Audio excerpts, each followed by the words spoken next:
fellows, and welcome to another exciting episode of Carpool with Robert Llewellyn. Now, the reason I'm sitting in this vehicle and not actually driving anywhere at the moment, there is a reason for this. Last week, some of you who follow me on Twitter may have found this out already. Last week I was involved in quite a serious road traffic accident. I was extraordinarily lucky, let me just say that. I'm still here. I'm still virtually compos mentis, considering a man my age suffering that kind of shock. It wasn't my fault. Those are the three things I want to say. The other driver involved in the accident has very graciously, I think, and bravely admitted full responsibility. He drove out of a side road straight into me on a main road without looking, without stopping. He hit my car at about 50 miles an hour sideways, which, believe me, can cause quite a lot of damage to the vehicle. Both vehicles written off. And I have to say, plenty of people have criticised the Prius for many different reasons, but I'll tell you one thing: it's an extraordinarily safe car. To be hit that hard, to basically fall to pieces, the car kind of sacrificed itself for my well-being. I was completely protected. I didn't have a scratch, not a bruise, not a scratch on my body. I was slightly dazed, and I was taken to hospital. I've had a CT scan. I've had all the checks. I do have a little bit of whiplash, but it's getting a lot better. And I was mildly concussed for a few days, but I've recovered. I've done a lot of sleeping. I've luckily had a period of my life where I could take it easy.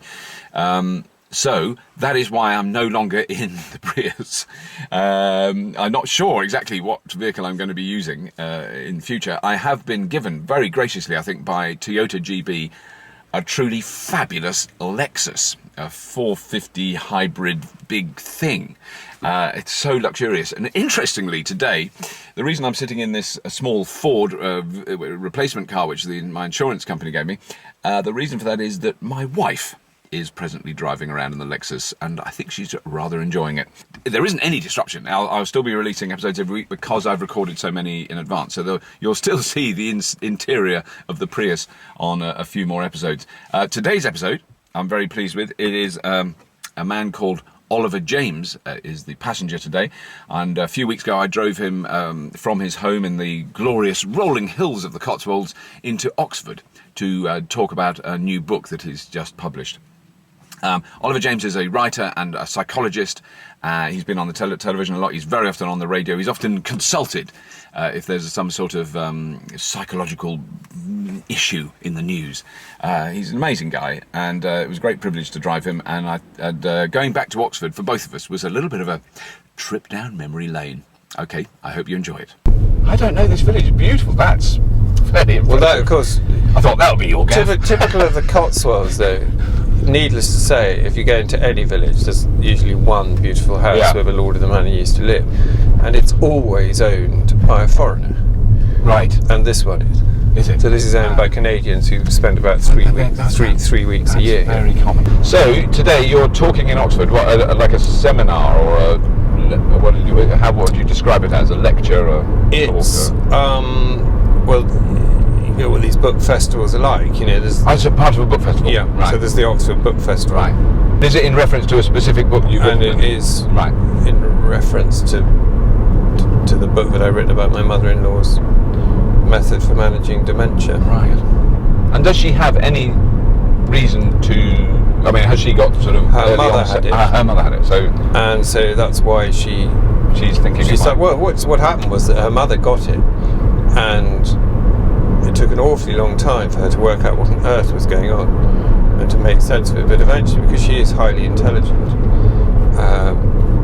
she did completely work out for herself what the problem was and how to solve it. Wow. It's amazing. And it is solvable. And she really is soluble. Wow. That's what I found extraordinary. I mean, obviously I would say that, but I was, I don't really know anything about it much at all, but I just sort of interviewed her and essentially did a kind of journalistic work in writing the book. But I was fascinated. I mean, it fascinates me to see the extent to which it's caught on, so a lot of people have bought the book. A lot of people would say that they find it incredibly helpful, which, I can't take any credit for at all, because it's not I'm not really very good at all at coming up with practical things that help people. But my mother-in-law is.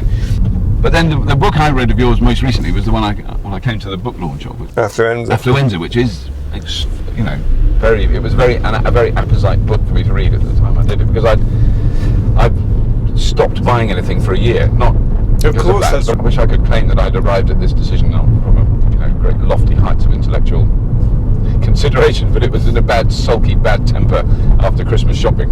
Yeah. But I did do it, and it was a really interesting thing to do, simply because as the year wore on, and boy did it grind on, it does change your attitudes. If you change a piece of behaviour, it changes. When you say that you didn't buy anything for a year, do you mean like? So obviously you went on paying your electricity. Had to do all that. Had to keep the family going. You had your sort of direct debits still continued. But I didn't buy any. So basically, it was all the extras. So I didn't buy anything for myself other than food and medicine. That was I was allowed. I allowed myself toothpaste and ointment.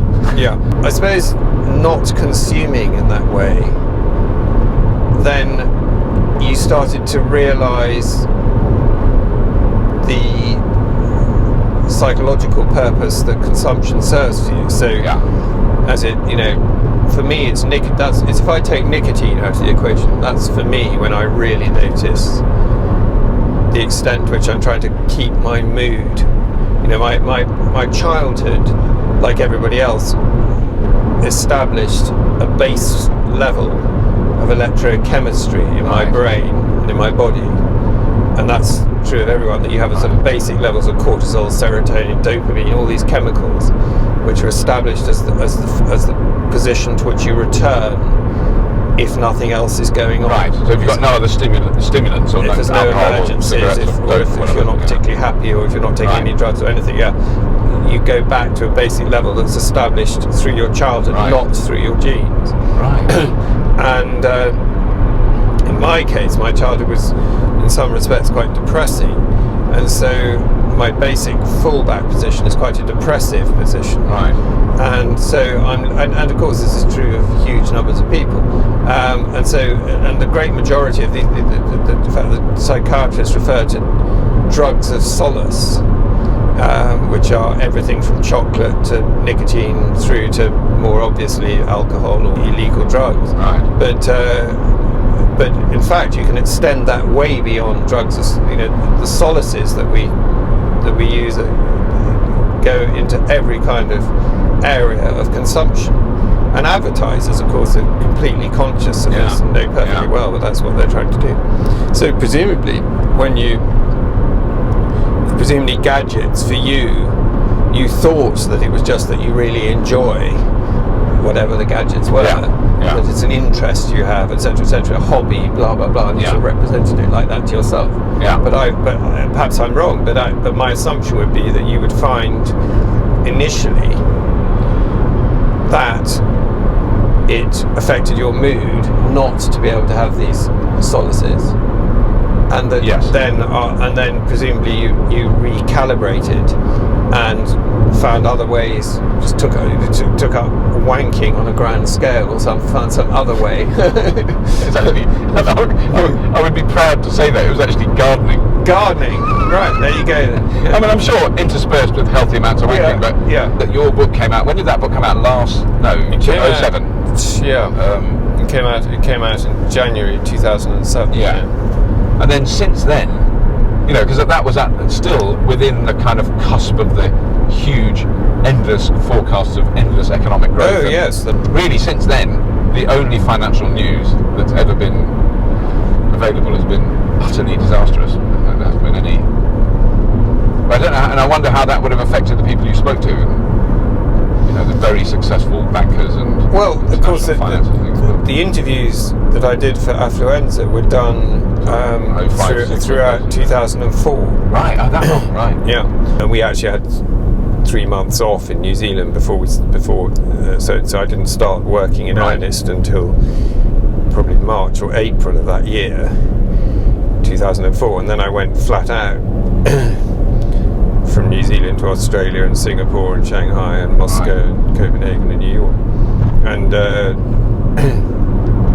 of course it was the kind of Masters of the Universe period. I mean, the banker that I describe in chapter 1. God, can't even remember what Sam, that's what I called him. Right. I think it was a stockbroker, and he he really was earning $20 million a year, and by the time the book came out, he was earning $80 million a year. So by 2007, the sums of money that people were making were just extraordinary. For doing absolutely fuck all, frankly, as it turns out. Everybody now knows. Well, But borrowing other people's money. But interestingly, I did actually. There's a guy in Oxford who's the professor of economic history there. He's called Avner Offer, who I got to know. And Avner warned me. I don't know anything about economics, but he told me that he thought that there was Armageddon around the corner. Wow. And when was and this? he told me this in 2005. Right. He said that there's a whole list of things that are absolutely certain to happen at some point in the next few years, Right. like the oil running out, Yeah. and the oil price, of course, was one of the things that went right up in 2008. Of course, came crashing down again now. It's gone up again. It's going slowly going up, but it will eventually, the $100 a barrel. It'll be cheap. It'll be cheap. Yeah. It'll be $200. Yeah. He said, the stock market will collapse, and when the stock market collapses, everything will fall apart, and it really will be a massive, massive collapse. Yeah. And I was going around telling my friends this, and they all said, "Oh, no, it's just the cycle, Yeah. And well, actually, no, it isn't the cycle. I mean, this is a real thing. This is a different thing. This is a big deal. Yeah. This is as big as the end of the Soviet Union. Yes. I always find that fantastic that the Soviet Union ended. I mean, you're the same sort of age as me, so throughout our childhoods. I mean, I can remember lying with a friend of mine called Dick Ramsden, aged about 17, lying in Hyde Park smoking a joint in about 1970, and we were looking at the Hilton Hotel, and trying to picture what a mushroom cloud from an atom bomb would look like. And that's what we used to do, didn't we? And we lived in the imminent threat of being completely burnt to cinder. And then suddenly one day, I mean, it really was so sudden in 1989. Suddenly, you're watching pictures on the Late Show and listening to David Bowie's song "Heroes" being played in the background as the wall comes down. What the hell's going on? And then all just like dominoes. All those countries. I don't think anybody did really. But nobody did. No, Nobody very, very predicted. sudden. Not a single person that I've ever heard of. There are no books that said how the in the next 2 years. going to end. No. I mean, there was that ridiculous book, The End of History, which claimed that neoliberalism and the American way was the American triumph, political economic system was the end of history. That's it. That's the only kind of system there's ever going to be for the rest of life. Not as such. Yes. Just one small point. We haven't. I'm still waiting to hear the apology of Fukuyama for that, as he was called, the guy who wrote that. Yeah. I mean, what unspeakable arrogance. The end of history. Yeah. Just even destined to be the hugely embarrassing humiliation. One thing that history tells you is that almost everything that you believe today, one day will be complete as silly today as we think it was silly that people thought the Earth was flat. Probably the Earth is in fact flat. Yeah, well, exactly. It should be really annoying. I had my suspicions. Yeah. Do you think that was the point where, I remember everything in my life pre that point was easily defined as either left or right wing, for instance. Yeah. And I was never completely convinced which side I was on. But everything was easily. You could analyse it in those terms. Yeah. You could say he's right wing and he's left wing. Yeah. She's really right wing. It's just a thing you said in conversation. And it meant something. And it actually had a very strong, powerful meaning. And then from that point on, really, although it took me a few years to realise, it didn't mean anything at all. Because then I'd suddenly hear someone that I've always thought of as right wing saying fairly left wing things about either the environment or technology or society or children or something. Yes, I mean that's really post Cameron, isn't it? That, well, yeah, you've got this total fog. Yeah. In which what whoever told Blair to use the term, it was a good term, of political cross-dressing. Yeah. That Blair said that he thought in the next few years there'll be quite a lot of political cross-dressing, and that's of course what we've seen. Yeah, absolutely. Yeah. And it is very difficult to work out what on earth is going on. Yeah. I think actually they're all basically on reconstructed Thatcherites. Yeah. But totally bewildered by the present situation, because the one thing you really doesn't make any sense at all to be at the moment is somebody who believes in free markets and believes that the market will nationalisation is a bad idea, etc. Yeah. It's quite clear that position is now completely indefensible. Yeah. And the idea that nobody can ever say with a straight face again that private companies are more efficient and better, definitely for sure, than the public sector. I mean, what could the banks were supposed to be the whole financial services industry was supposed to be the most effective, efficient, market-driven part of the economy, and it's turned out to be precisely the one that has to come running to the state, taxpayers. It makes what British Leyland was, dead dog on the lying at the feet of the government. It makes that look positively healthy. Yeah.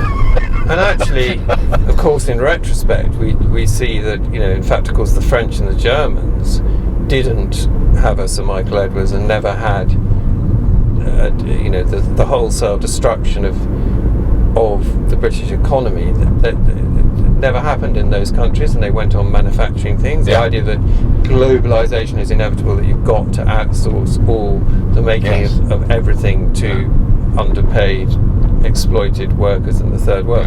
Absolute rubbish. They've been happily, successfully producing things. I liked it when some vile hedge fund shit from America came over recently, and it was quite funny. What he said was, well, you guys, you used to have your North Sea oil, but now you're, importing oil, and you used to have financial services, you got nothing to sell. We got nothing we don't produce anything to sell to the world. So how the hell are we supposed to pay for imports? And given that an awful lot of what we have is imported, and just common sense, really. It's always struck me that. I've always been very uneasy about. There was that book that Charlie Ledbetter wrote called "Living on Thin Air." Right. And he was an independent journalist, and he was somebody Blair was a huge fan of Charlie Ledbetter, in the same way that everybody's now a fan of this book called Nudge. Have you heard about this? No, I just heard someone talking about it on the radio, and I missed out on what it was. Another load of old codswallop. Right. What, that you nudge the economy into the right... Well, that you can nudge people into changing their behaviour if you just sort of... keep nudging them. If you just sort of encourage people not to smoke or whatever they won't smoke. I've tried nudging my children, it hasn't worked. It's another of these sort of... I'm just wondering where we go. We're going to Christchurch, so you could go right here. I'll go right here, okay. I mean, it's all great, in the sense that we'll have to now completely rethink it and hope. I mean, obviously the dream ticket would be, although it very much remains to be seen, because the ruling elite is so stuck in the mud. They all live in Notting Hill or Islington in La La Land. Or Chelsea, where A.A. Gill lives. I always want to point that out. Yes. There's a couple of things one could say about Chelsea. After he's slagged, I'm very happy he slagged off Stow on the Wold. I don't want to defend Stow on the Wold. But for pity's sake, Chelsea. Yeah, Chelsea. The scumbucket. It's true. That's a very good point, actually. That, I mean, Notting Hill and Islington do actually... Well, actually, Notting Hill doesn't anymore contain that many British people either. But, British-born people.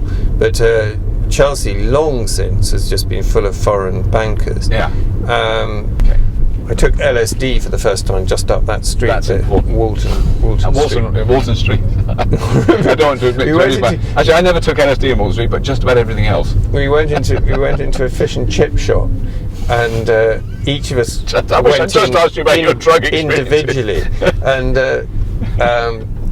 and each time we went in, somebody would say to you, "Oh no, And eventually, when we'd all gone in, somebody said to me, "When you went in there, did somebody say to you, well, I don't know?" And eventually we worked it out afterwards that what they'd been saying was rock salmon or cod. You couldn't. We all got scrambled. No, I lived here for 2.5, nearly 3 years. Around the time I should have been a student, but I'd been expelled, and my parents were in despair, and I was an awful hippie. But I met when I was here. Good place to live then. When was well, this? because they lived just outside. You know, I grew So up this just would have been outside. about early 70s. 72. I moved here. Yeah. Well, I was taking LSD here in 1973, so Wow. we maybe could have met. I bet we did. Although nobody bothered going to I his never knew any lectures students. They were always or took any at home. exams. They didn't do anything. But or, I mean, bothered with the exam results. Yeah. But people were very well, not everybody, but there were plenty of people I knew who were actually very interested in scholarship. You know, they were interested in finding things out, Yeah. reading things, Yes. and having a lot of debate went on about huge. structuralism and Marxism and all the rest of it. I know. I remember being in a house in South Oxford, and a woman came in and said, "Who's let my snake out? You fucking Trotskyite libertarians." And I wrote it down at the time because I went, I don't know what the fuck that means, but isn't that brilliant? So, They let her snake out because they're Trotskyite It's a libertarians. wonderful line. And I thought, and I then said, isn't there a contradiction between Trotskyites and libertarians? I went, well, you know. Then there was a sort of 4-hour sentence of none of which I can recall, which It was something to do with dialectical. because she was a Marxist, Leninist probably. Yeah, that was the thing. It was so difficult, wasn't it? Yeah. I loved it. It was fascinating, and it was a great relief. I think that was the thing I talked about recently when I first came across feminists en masse, which was a little bit later in the mid-70s, and I just happened to share a house in London with proper feminists. I didn't say cunt from 1975 until 2002. Probably, you know, or maybe late 90s, somewhere around the late 90s. Long time, ever. Not even when I was really angry and all really. They must have been really scary. So they were feminists. really good. They were very good. I just re-met one of them recently. She's fantastic. She's now a solicitor. So they set up the first rape crisis centre, and they were really involved in proper feminism. And it was the first political argument I'd heard where it didn't. There were things that I could never grasp. Marxist, Leninist. I never knew whether I was a Trotskyite, a Marxist, Leninist, a revisionist, non-aligned anarcho-syndicalist, International socialist. An international socialist. Yeah. And the one thing I knew was all the men that were into that were all sexist. Yeah. It doesn't matter, from a Nazi to the most wet liberal lefty. No, that was always the great irony. And I was too, you know. So I wasn't even saying I'm not sexist, but you are. I was going, I'm sexist like you. Yeah. It was a great one, and homophobic. It was sort of gay liberation and feminism were those two new tools. But the thing was that what does fascinate me is the way that feminism of that era was real, what I would call real feminism, in the sense that it was actually challenging the status quo. The very foundations of the status quo. The thing I find disturbing is the Jackie Smiths, the Harriet Harmans. I knew those women. I sat in rooms with those women. I made tea for those women in the 1970s when they were students. Yeah. And they're now cabinet ministers. So I'd go left here. Yeah. That's arguably one of the most deplorable features of New Labour, of the many, and it's very difficult to know what you can say positively about New Labour, but it turns out that the sort of Harman, Jowl, Jackie Smith, Patricia Hewitt, Margaret Jay, these people, and I've met most of them, I mean, they really are beyond parody in their kind of moronic men in skirts feminism. What they're saying is that women have got to be men, and the whole thing that I thought about feminism, exactly as you're saying, in the 70s, what I remember is realising that men were really pretty vile. You know, the whole idea was that maybe women offered some alternative, and that if men became more like women, and yes, of course, women should have equal opportunities with men to do the sort of things that men do, but the last thing anybody was talking about was men turning into shitty, competitive little bastards. That wasn't the idea. The idea was that women were going to be able to go on being women, but you know, hopefully sprinkle whatever it was that was special about femininity into the wider world. That movement and that activism in that period, sort of late 70s to sort of late 60s to late 70s, had a huge effect on the position and the role and the view of women in this country. Yeah. I mean, it did change generally for the better, and it is extraordinary that many young women now will think a feminist is a lesbian. This means the same thing. Yeah.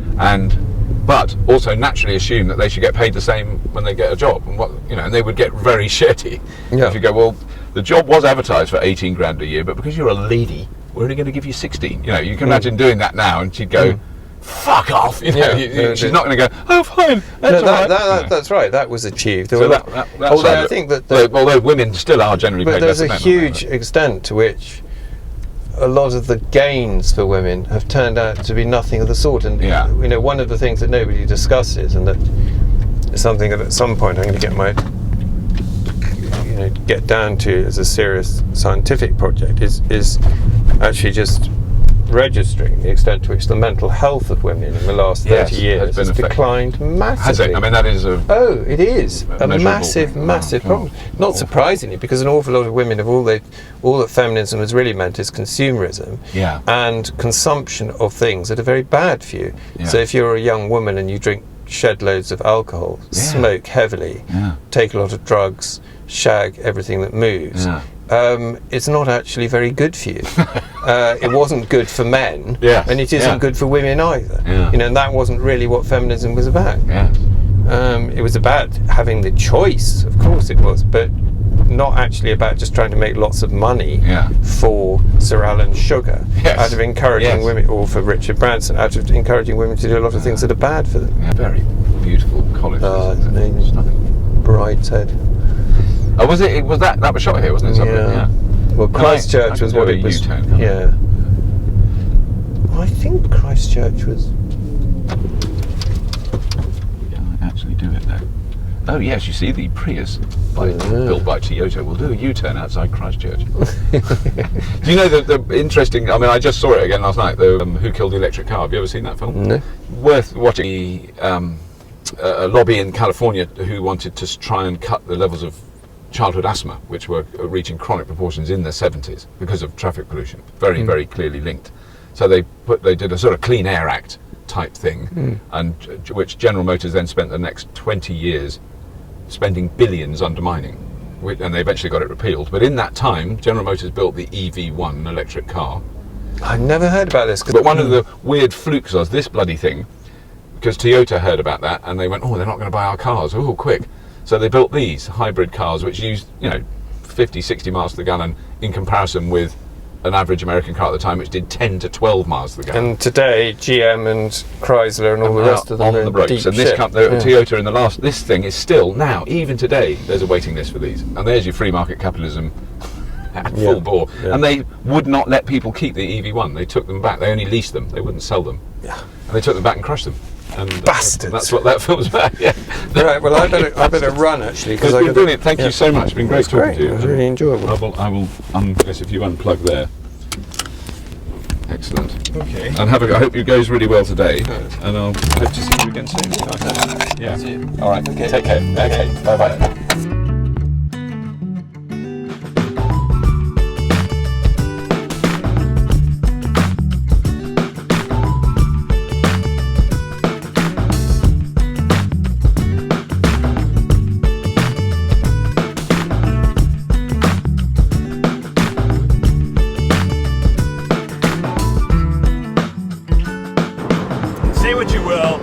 Numbers as you like, but I will say one thing about this, it's sort of incontrovertible. Because the grids are getting cleaned up, this is the only vehicle that over the course of its life is going to get cleaner. Yes. I mean, that's the really amazing thing. That is absolutely because true. The source of power is becoming cleaner. So